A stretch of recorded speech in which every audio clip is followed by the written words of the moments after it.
Hi there, fight fans. My name is Kian Lang, and I'm very happy to say that I'm today joined by the man himself, Mr. Modestas Bukauskas, following his win at UFC Paris just over a month ago. Modestas, brother, thank you very much for joining me. How are we doing today, man? Thank you very much for having me, brother. As always, it's amazing speaking to you. And yeah, I'm doing good. Just like I say, I'm still in I'm still in the depths of. Oh, it feels like a training camp because I'm still training twice a day. I've been up with Tom helping him prepare for his fight. So yeah, mate, I'm staying in shape because do you know what I mean? You never know what could be around the corner. So I'm always ready, mate. Always ready. Absolutely. I mean, speaking of staying in shape, I saw you about halfway through your camp, and I remember me and my mate were going home. Like, he looks in better nick than I think he's been in. And then seeing you in the cage in Paris, that was easily the best shape I think I've seen you in. I mean, was that just down to the camp that you had? It was sort of, it seemed like it was the best of your career so far. Yeah, no, 100%. I mean, obviously very cliche to say that, oh, it was the best training camp, I felt the best ever and blah blah blah. But it's because of the adjustments that I made. More so like diet wise, like I remember the strength and conditioning coach from up north, Jamie, Tom's coach, he was saying like, there are times where I'll come in and I'll look a bit flat, you know, and that's like a bodybuilding term, like you look a bit flat, like so, your muscles don't look so pumped, but in reality, it's just a sign that your body's sort of just not primed and ready to expend a lot of energy, and obviously, he's been saying like all during training camp, I've been looking a lot like fuller and like more ready to go. And it's just by just upping my calories, mate. Like it's very simple. It's mad. I was on 3,500 calories and I was still losing weight. Even now, I can easily like still lose a bit of weight on 3,500. Do you know what I mean? And it's just because of obviously the amount that I train every single day but what I noticed is I was able to get more out of training. You know what I mean? So if you're able to get more out of training, you're going to be expending more energy anyways, and the weight just shed off. And I like it because the fact that I can still like move around heavy guys when I'm lighter is just like I say, it's a testament to the training. It's a testament to the strength and the explosiveness training that I've been doing in camp. And why walk around like much heavier and then you have to cut like a load of weight, and then I would rather be lighter, being able to move, like feel the exact same weight as I'm going to be in the cage, and like I say, still perform. Now, listen, if I was like low in weight and I felt, oh, I'm a bit weaker and this and that, then of course I'll have to change something. But like I said, I've been eating more, so I've been feeling more energized, more like motivated in my training sessions, and I can learn a lot more. So ultimately, that's what you saw in Paris, and that's what you saw like I say, just in my shape is just from just dialing everything in. It's a crazy thing what maturity does to a man. As the years go on, you learn little more tricks of the trade. You learn how to be a bit more disciplined, and you're less inclined to do more silly stuff. You're less inclined to, oh, I'll have that cake or I'll have that bagel. And don't get me wrong, there was a time for bagels, here and there in training camp, but I never went over the top, and like I say, I think that's just shown a transformation in myself, and ultimately, God only only gives you what you're supposed to be getting when you're ready for it, and a lot of times I just wasn't ready for it, and I feel like every single fight I'm learning more and more and more and just stepping up bit by bit. It's like I'm climbing the stairs, you know what I mean, and climbing the stairs all the way to the championship, and every step of the way there's going to be new challenges presented, and you have to adjust, you have to adapt, you can't stay stagnant, and yeah, and especially if you're going to want to be fighting the best in the world, you have to be training as if you're the best in the world already. And yeah, that's ultimately what you saw. 100%, man. And it also felt like, I mean, you put a YouTube video out as well where, showing the whole fight week. It felt like there was a real just aura of confidence around you that whole week, the whole fight itself. I mean, did you just feel like, down to everything, like you said, the feeling stronger, feeling fitter, feeling faster? Was that just a new level of confidence? I was in a very good place mentally. I got to give a shout out to Chris O'Connor. he done some hypnotherapy with me, and it's just about being in a flow state. Ultimately, I still I still made some mistakes in my fight, things that I could have done better. But you know, we'd we like mentally, I just felt like nothing could go wrong. Do you know what I mean? Mentally, I just felt like I was just happy all the time. I didn't have any stress. I didn't have any like real nerves or anxiety. Like during the whole camp, I was just focused on one goal, and nothing swayed me from that. Nothing outside, nothing external affected the internal. You know, and I think that was a big part of why I was able to perform the way I did. And even if you saw a little video that I'd done on Instagram, I said that I was going to knock him out in the first round, and then that's what happened. So and I feel like God presents things in your path or in your life exactly when they're sort of supposed to happen. Do you know what I mean? Mm. And it like gives you like little tricks or little things that are going to help steer you towards your path. And I was watching a video about Ilia Topuria feeling as though he'd already won even before he'd gone and performed. All it is just about going and collecting the victory, essentially. And that's the kind of feelings that I was having the whole week. I was just like, for whatever reason, my aura was that I'm going to win, and nothing's going to take that from me. I feel like I've already won. I felt in my head we're already celebrating, even though we're still doing the hard work. We're still preparing ourselves mentally for war. I felt like it was already there. Like I just needed to go out and grab it and make it reality. It was already true up here. Now we just got to make it true in reality. And I feel that's why all the jigsaw pieces just came together at the right time. And that's why I had the best fight. And I had amazing people around me. Like my very close friends and family. It meant a hell of a lot to have them with me, to bring their good spirits, and just the energy of the whole crew was just like up here. Do you know what I mean? The energy did not dip. There was nothing that took my focus away from the energy being high. So that's what led to the performance, and being confident in the so-called uncomfortable situations, such as being in Paul Craig's guard. All the work that I've done with James and Marcus and all my team. It was about making sure I was comfortable being in that guy's strongest place. I got the finish not in a way that I sort of thought that it would go down, but I knew if it did end up there, it's funny. I was saying to my girlfriend, I remember I was training, I was doing like strength and conditioning, and I told her, I said, I dare this man to pull guard on me. And then he throws up the flying triangle, and all respect to Paul Craig, he's an absolute great guy. But I just and even like my corner team, like everything just gelled together. Do you know what I mean? The corner were great, like throughout the whole week, and then even in the corner, like I was literally in my own corner, and I landed one right hand, and Paul Craig went, ugh, like kind of gasped a little bit. My dad goes, finish him. Same with James as well. And then at one point, I think there was like about 10 seconds. Dad goes, elbows. You need elbows. And he's literally been there every single finishing sequence. He's always been there to tell me exactly what I needed to go and do. So I just closed the distance, and then I just knew I needed one good shot. I knew I'd cut him. I'd hurt him. I'm like, I just need one good shot. And then literally from the high mountains of heaven, that elbow just rained down, and yeah. I thought maybe I'd have to go to the second round, but I wanted to put at least damage before it went there, and then yeah, it was over. So everything was just all geared towards victory, the whole training camp and the whole of fight week. So it just felt inevitable in my eyes. I mean, that's incredible to hear. And that finishing sequence to me was it was so impressive, because you mentioned Paul Craig's guard. I remember asking you before the fight, like, would you engage? Do you not engage? It's a tough thing to weigh up. But I thought, even though you were in his guard, it was always on your terms. Like, I think of the Nikita Krylov fight of a situation or an example where someone can be in his guard, and it's very much on Paul Craig's terms, like the head position, throwing the arm way away from the body and sort of letting that limb go to him. And, you know what can happen with that. Whereas it was the top position you had, the head position, even when you're throwing these big shots, you were still safe.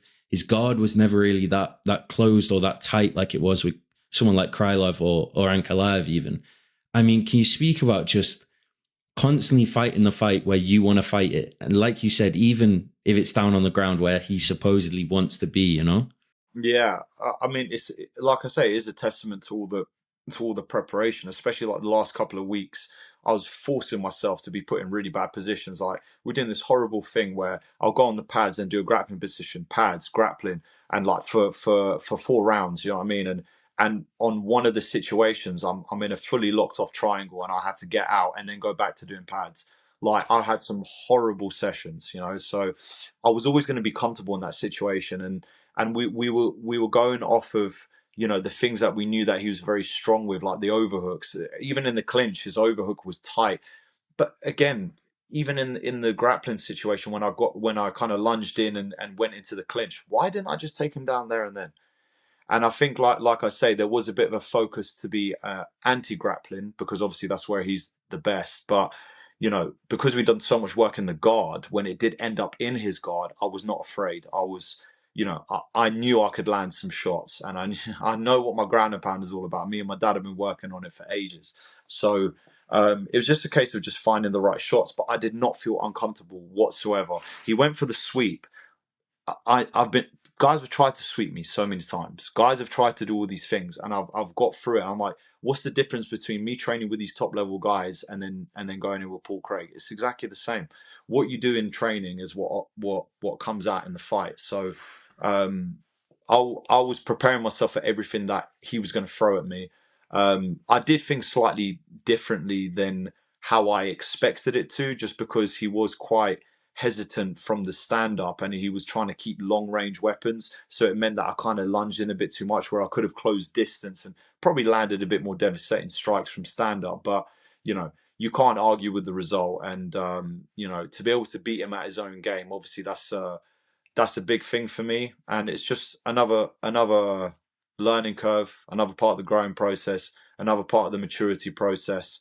And you know, fighting on the main card just before the co-main event, you know, with the crowds like at its highest, you know, that's the times where you have to not fold under the pressure. That's when you've got to really embrace it. That's when you've got to put your skills out on show to the public. So, you know, I was happy with that. Like I say, already you're going to be critical of the things that you didn't do so well, but that's all part of training camp, and it's just, this game is never ending in terms of improvement. I think in life you can never stop improving in all aspects of your life. And when you start figuring these little things out, and you start opening these doors to these new skills and new abilities, and even new like personality traits and stuff like this, or fixing things in your life, it just comes out everywhere, you know. And this is definitely part of my comeback story, is the changes that need to be made. If you see all the most successful people in the world, they're making these changes. They're working their asses off. They're suffering in training. They're doing everything they possibly can. And that's another reason why I felt the victory was, because I knew I did everything. There's times where I felt like, you know, when you're looking back at, you think you've done everything, but then you reflect and you're like, actually I didn't do everything. Whereas this one, like, you know, and with all my other fights, I knew I did everything. So we're constantly growing, constantly improving. That's the mantra for my life, especially at this moment. And soon it will come down to not just improvement, but like dominance. Do you know what I mean? And we are slowly going towards the dominance era, you know. So yeah, I'm looking forward to let that unfold. I mean, there's no doubt about that, man. 4 wins in a row. I think 3 of them are finishes now. Dominance is exactly what you're doing. And, you know, you mentioned the crowd there watching at home. I think this is probably the most amount of FOMO or jealousy I've ever had in my life of every single person who was in that arena, because it sounded just insane, the noise that was coming through my TV. I mean, what was it like fighting in that environment and getting a chance to feel that energy? It was. Do you know what? Because obviously it's a French crowd, and it was 2 British guys. So obviously I know when the French people were out there, you could hear like, oh, the arena was going absolutely mad whenever the French guys were out there, and you could hear it in the locker room. But yeah, just the energy in that arena was different, man. It almost felt very similar to Manchester, in a way, like just the like how big the arena was, and like, you know, like the echoing like throughout the hall, and stuff like that. And yeah, I just loved it. Like just seeing so many people like that, like proper, you felt like a gladiator. Do you know what I mean? Going out there and going to perform for everyone, and you know, having Bruce Buffer announce my name again. I love it. It never gets old for me. Never gets old. And it's good. I was in a very good mental place, and everything just came together. It's everything I imagine and more. And yeah, like I don't think anything really beats the French crowd. Like they are absolutely insane. So even just now, like the feelings of like gratefulness that I get, just for having that experience, and being on this journey that I'm on. Like I say, it just fills my heart with like a very warm feeling, you know. And always looking back on it, and like watching the walkout and stuff like this. I mean, it's undescribable. Even my mate like recorded it from his seat and stuff like that. And you know, having, you know, the Gladiator track going into Look What the Cat Dragged In. I mean, mate, like for me, it just gave me the vibes. It just gave me so many good vibes, and I was absolutely loving it. So yeah, mate. I'm just looking forward to everything that is to come. I'm enjoying and embracing everything that is now, like in the present moment. But I'm also looking forward to everything coming forward, because I know there's so many more amazing things that I can do in this sport. And it's exciting for me, but also for the fans. You know, I feel like it's also nice. I don't really look at it like, it's nice to get appreciation for what I do, but I don't let that control me at all anymore. Like I used to really look into people's comments, what people are saying, you know, I'd let it like affect me and this and that. And now it's just like, it's just a case of, like I say, it's just all maturity. But like now nothing phases me, whether a good comment or bad comment. But even seeing like all these really nice comments coming through, I appreciate it, and I'm very thankful for it. But at the same time, I don't hold it in quite such a high regard in my head, like, oh, all this validation. I don't need validation anymore. I know where I'm at. It's nice to have it, don't get me wrong. But I think I held too much weight with that previously, and that's why um I think that's almost that overcame my mental state. You know, you need to be in a neutral space, and you notice that all the best fighters in the world are always in that neutral space, and they understand it's just part of the job, and part of what they have to do. And yeah, but it is nice. It's nice to see the shift from when I got when I had that loss to Khalil, and the shift to now. So like I say, I'm appreciative of it, and I'm grateful for it, and I'm just grateful for the journey, because I knew that there would be a shift, and it's only slowly starting to happen now. So just got to keep it moving, man. Exactly, man. I mean, it feels like there's not many people I could think of more deserving of it. You know, everything you've been through in your career. You know, you mentioned the Khalil thing, which is more than well documented at this point from other people. But it feels like you're one of the very very real guys in this sport, and honest and true people to themselves and to the fans. So I don't think anyone's more deserving. And you know, you mentioned now all the good things to come, and you know, next up in I was surprised to not see a ranking next to your name after this one, but I imagine next one up, it has to be top 15. And I imagine you got a few names in mind, maybe. So I'll let you take the floor on this one. Well, it's definitely a top 15. When you win at light heavyweight, things happen very quickly. Um, the division is getting slightly deeper, obviously with the contender series coming through. But you know, now at the top, there's like a lot of rejuggling of the rankings. But you know, I wanna have my shot at the top 15. So you know, guys, I know Lonzo Menifield's just got a fight, and you know, like I say, if any one of him or Ozdemir drops out, I'll be ready for 22nd of November. So you know, that'll be my shot at the rankings. You know, and Nikita Krylov as well, ranked number 13.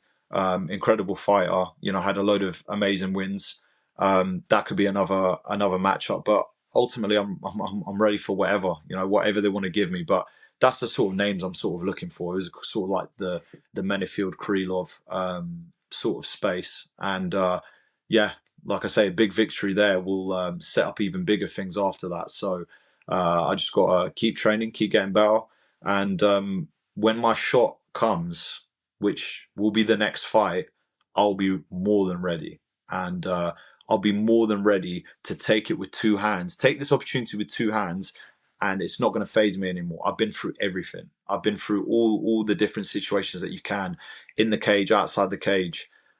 So mentally, I'm in a completely different spot. You know, you look at Pereira coming into the UFC at 35 and doing what he's done. You know, I feel like for some people things happen later, but it's almost divine timing. It's how it has to happen. You don't take these lessons, you're going to stay where you are. You're going to stay stagnant, and no one wants to stay stagnant. Or if you do, that's not the signs of a man who's of championship caliber. So, and of anyone who's successful in life. So, yeah, mate, we just keep working forward. But without a doubt, next fight is my chance to get into the top 15. And like I said, I'm going to grab that opportunity with both hands. I can't wait to see it, brother. And I've just got one final question for you. I mean, feels like now you're really taking an opportunity, or taking advantage of your position to really spread such a great message to people, and such an inspiring message too, about, like you said, not giving up, not sort of settling for where you are, and always pushing for the next level. And, the comeback story is just incredible. I always think of that Eminem song, like Till I Collapse. That kind of encapsulates to me, like what journey you're on right now. You don't give up, you don't quit, nothing knocks you back. I mean, can you speak about having that opportunity and inspiring other people and getting that Yeah. great message out there? Yeah, well, it's like I say, it's mad the amount of messages that I got, and I always take time, like especially if people like really need. Sometimes you can't get through all the messages, but for the most part, people who need help with, I'm dealing with an injury, or I'm dealing with this or this and that. Can you give me any tips, any advice? And I'm always free to open, and that's my part in this world. Like, I feel like there's very few opportunities for people to leave a mark on this world.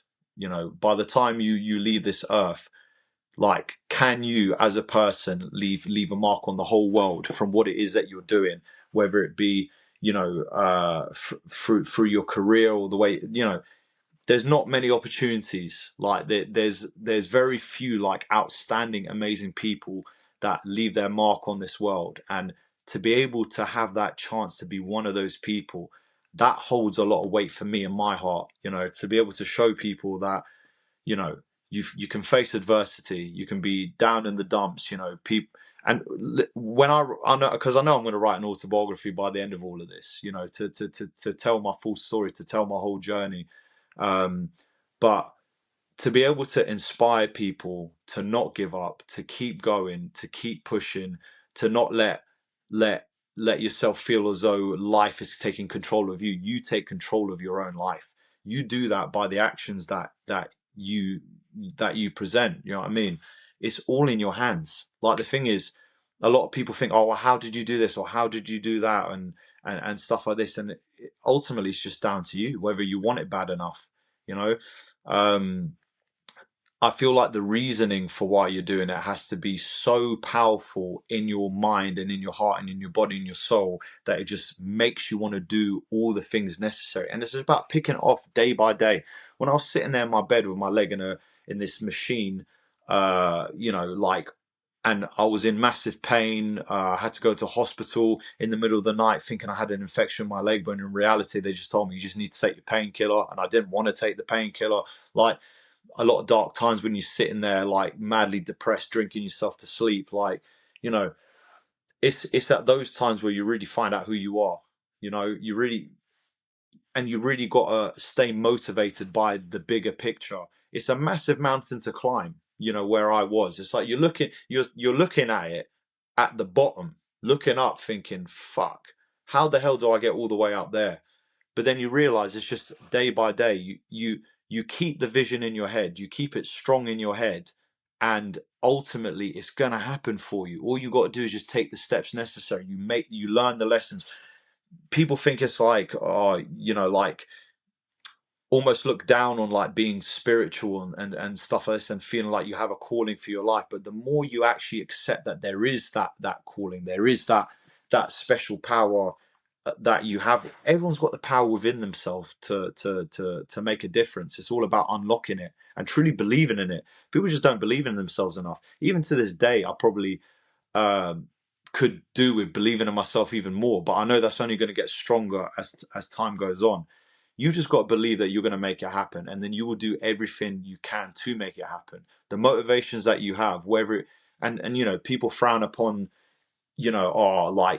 haters. You shouldn't focus on the haters. No, focus on it, because that's going to give you the strength and the energy and the power to go and prove all those people wrong. So it's not only about proving all the haters wrong, it's proving yourself right, having close knit family. I've noticed I've got a very small circle, and those people have been with me since the beginning, and they've always believed in me. And then you just slowly start believing in yourself. The more you're able to overcome little obstacles on the way, the more you have confidence in yourself. That's why I have so much confidence now, because I've seen a lot of it, and it's just about picking it off every single day. The thing is, everyone has the power to make a difference. It's just the choice. Like, do I really want to do everything that is required to make this happen? Do I like Everyone has what it takes. Everyone has what it takes. It's like if you're sitting there with a knee injury, get the best physio. Do you know what I mean? Or look at all the exercises that you can do. Work on every single day. People are quick to do 2-3 days and give up, or I've noticed it even in personal training, you know what I mean? They can do 8 weeks of hard work, but they don't realize to get to the goal they need like 16 weeks of hard work. And they just don't want to do the 16 weeks, but it's consistency, Um ultimately when I leave this earth, it's to what my story is going to show people, that no matter what the obstacle, no matter what the adversity, no matter how bad the situation may be, you can always come back. It is literally down to you. It's your choice. All you got to do is just write down what you need every single day and just keep working on it day by day. What you notice is just starts tallying up. You know what I mean? Like what seems like such a massive big task, like at the end of it, you're thinking, oh well, I just worked like I say, it's climbing the stairs, just climbing the stairs all the way to the top. But you have to be willing to see how far it is, but just keep working those steps, knowing that the end goal will eventually be there. So um never let anything bring you down. Do you know what I mean? Everyone can make a difference. Everyone can make an impact. Everyone can achieve everything they want to. It's just down to you. And I just want to show people that everyone has the power to do it, because I'm not special. Like people think, oh, maybe I have some sort of how did I build the athleticism? How did I